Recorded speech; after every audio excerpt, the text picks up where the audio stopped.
Je suis Sékou Mawa Touré, directeur général de l'Agence nationale de financement des collectivités locales en Afrique. Merci beaucoup. Et je pense que c'est un exercice auquel nous nous soumettons chaque année à la suite de la validation de notre programme de travail annuel et de notre budget. Nous jugeons nécessaire de rencontrer tous les acteurs impliqués dans la mise en œuvre de ce PTBA pour pouvoir partager non seulement notre vision de l'exercice en cours,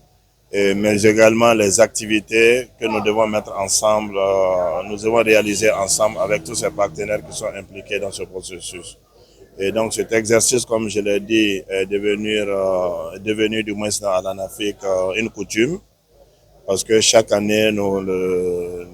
l'amenons. L'année dernière nous étions à la baie et aujourd'hui, cette année nous avons choisi la belle cité de Nabaya. Je vais parler de Kankan. Et les années prochaines, en fonction des résultats des travaux de ces jours que nous allons passer à Kankan, nous allons planifier l'organisation dans une autre région.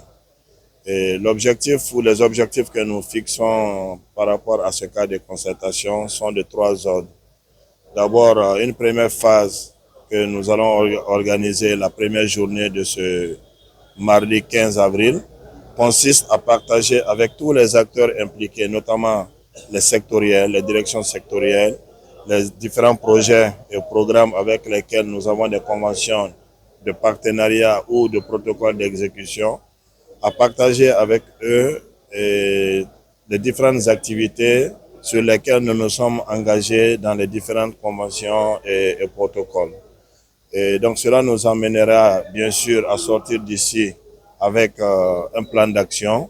et surtout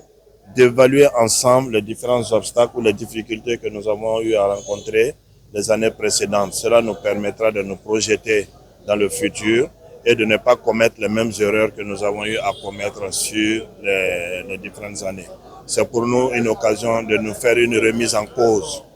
Et une remise en cause qui nous permet, à travers les leçons que nous allons tirer, de mieux planifier les activités sur l'exercice 2025.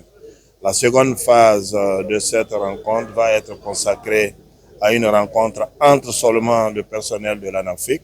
et cela va être mis à profit pour pouvoir discuter non seulement des problèmes internes, des difficultés, mais surtout des solutions pour pouvoir améliorer notre cadre de travail commun. Et je pense que cela nous permettra également, au sortir de ces jours de rencontre à Kankan, de sortir avec un plan d'action qui identifie non seulement les objectifs que nous nous sommes fixés en termes d'objectifs spécifiques pour l'exercice 2025, conformément à la vision que nous nous sommes mise dans le cadre de notre document stratégique,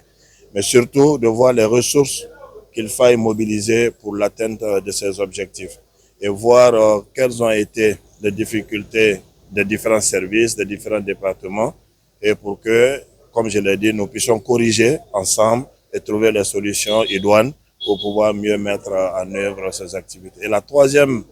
phase de cette rencontre va être consacrée à l'opérationnalisation du Fonds de développement économique local, le FODEL. Comme vous le savez, je l'ai rappelé tantôt, depuis l'année 2024, Monsieur le Premier ministre, chef du gouvernement, nous a fait l'honneur de présider la cérémonie de signature de l'arrêté conjoint portant sur l'opérationnalisation du FODEL entre les ministres en charge de la décentralisation et celui en charge des mines. Et ce protocole, depuis sa signature, nous a permis, à travers un plan d'action opérationnel, de nous mettre des actions concrètes avec des objectifs très clairs, ce qui nous amène aujourd'hui avec la mobilisation des ressources qui ont été faites à travers la contribution au développement local des compagnies minières que je profite pour saluer au passage et remercier. Je sais que les voies les plus autorisées le feront, mais nous, en tant qu'agence d'exécution et de mise en œuvre de ce fonds, il y a aussi un devoir pour nous de reconnaître les efforts qui sont déjà consentis au niveau de ces compagnies minières qui, comme je l'ai dit tantôt, contribuent au développement local à travers le paiement de cette contribution au développement local. Et je pense qu'à l'issue de cette semaine que nous allons passer à Nabaya, Et nous allons en tout cas sortir d'ici avec un plan d'action opérationnel qui est pour nous très important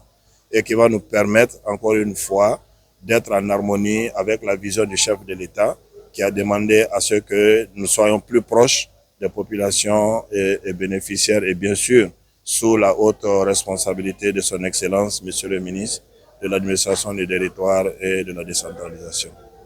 Merci beaucoup.